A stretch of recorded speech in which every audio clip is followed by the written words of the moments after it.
observations and the number of coefficients that have been estimated, and we can plot it.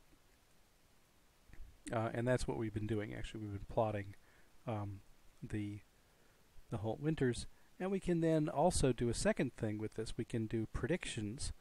There's a predict function. The predict function takes as an argument the data. In this case, we're using the Holt-Winters model, and we're predicting ahead by 10 years, 10 times 12 periods.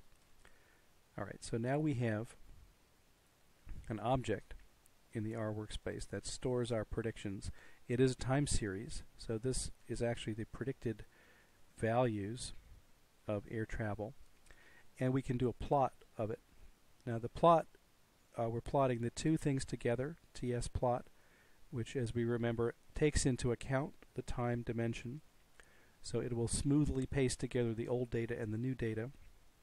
And just to distinguish them, I'm changing the line type from solid to dashed with this LTY command, so we can see what is going forward. So this is a prediction which essentially takes the latest wave cycle, keeps repeating it along the projected upward trend as it goes forward.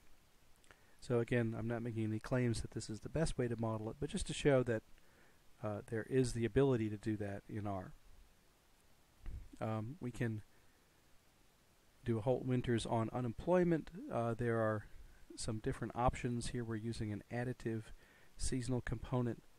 Again, if you dig into the documentation, you'll see there are ways to fit these much better. Generate a prediction, again 10 years forward, and plot it for unemployment.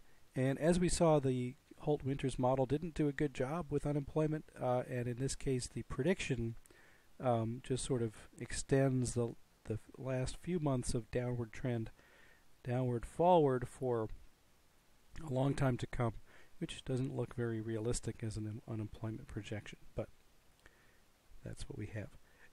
So that's a very quick look at some things you can do to forecast in R with time series. And we'll come back with random processes.